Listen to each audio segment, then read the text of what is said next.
Bisa dikatakan semua pemimpin Israel pernah melakukan pembantaian atau genosida terhadap rakyat Palestina yang mereka ambil tanahnya. Setiap perjalanan hidup para pemimpin ini dilalui dengan pembantaian terhadap anak-anak, wanita, dan orang tua yang seharusnya tidak boleh menjadi target pembantaian dalam aturan peperangan di dunia.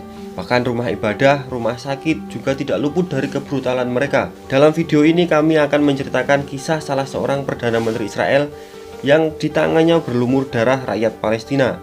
Kita sebagai manusia jika masih mempunyai hati pasti akan berdiri di sisi rakyat Palestina tentunya. Bukan karena kesamaan agama, akan tetapi sebagai manusia. Setiap apa yang kita lakukan di dunia ini akan kita panen di kemudian hari. Jika kita menabur angin maka kita akan menuai badai. Perdana Menteri Israel yang dimaksud di video kali ini adalah Ariel Sharon. Kita akan ceritakan kisahnya dari dia lahir sampai dia mati dalam video kali ini. Ariel Sharon ini lahir pada tanggal 26 Februari tahun 1928 di Kafar Malal yang dulunya Palestina tapi sekarang sudah diklaim menjadi wilayah Israel. Sejumlah aksi kontroversial Israel atas Palestina dicetuskan oleh Ariel Sharon ini, jenderal dan juga mantan Perdana Menteri Israel sejak 2001 sampai 2006. Di masa silam, Ariel dinilai bertanggung jawab atas pembantaian Gibeah pada tahun 1953, pembantaian Sabra dan Shatila pada tahun 1982, hingga pemicu Intifada II, Perang Palestina-Israel pada tahun 2000.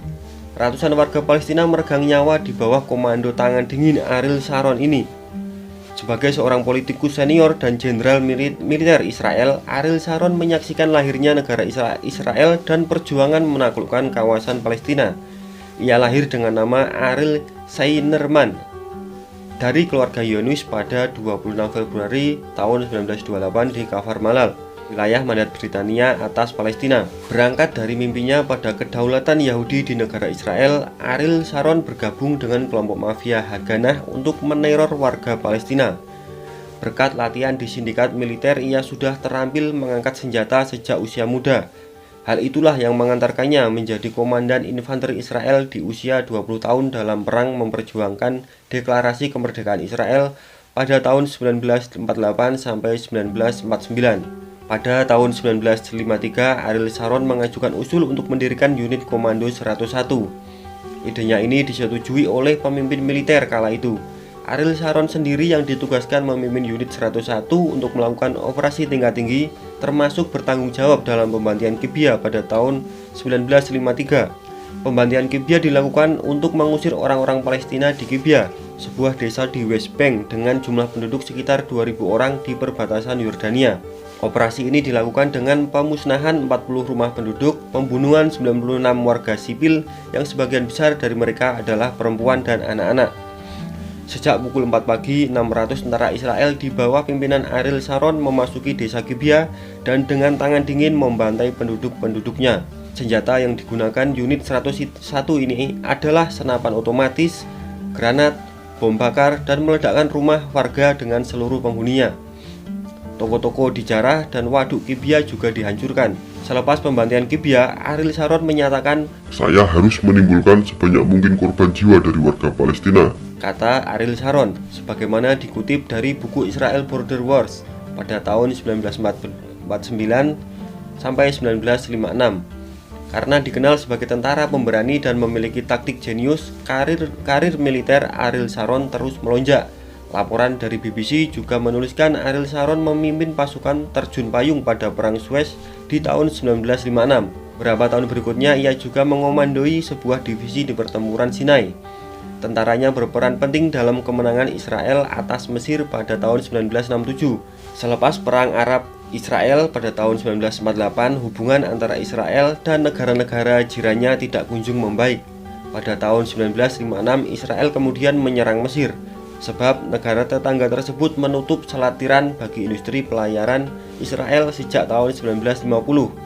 Israel kemudian menginvasi semenanjung Sinai untuk membuka selat tersebut. Invasi itu terus berlanjut bertahun-tahun kemudian, apalagi ketika Yordania, Mesir, dan Suriah membentuk aliansi Republik Arab Bersatu untuk melawan Israel. Pada tahun 1967 pecahlah perang 6 hari sejak 5 sampai 10 Juni tahun 1967 atau Perang Arab Israel 1967. Ketika militer Israel melawan tentara Republik Arab Bersatu di perang tersebut, Ariel Sharon menjadi mayor jenderal yang memimpin divisi kendaraan tempur Israel ke-38.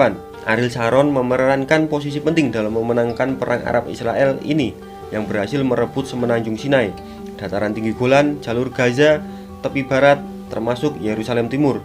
Keberanian dan strategi militer yang dicetuskan Ariel Sharon ini mengantarkannya sebagai pahlawan militer dan dijuluki sebagai singa Tuhan dari Israel. Sejak tahun 1978, Israel menduduki Lebanon dengan operasi Litaninya. Hal ini didukung ketika orang-orang Kristen Maronit yang dipimpin Partai Palangis dari Lebanon bersekutu dengan Israel untuk memerangi faksi PLO, yaitu organisasi pembebasan Palestina. Faksi PLO dapat berakhir di Lebanon karena perpindahan sekitar 100.000 pengungsi Palestina ke Lebanon akibat konflik Palestina-Israel di tahun-tahun sebelumnya. Karena itulah Israel terus mengejar dan menghajar milisi Palestina PLO hingga sampai ke Lebanon, termasuk dalam kasus pembantaian di kamp pengungsi Sabra dan Shatila.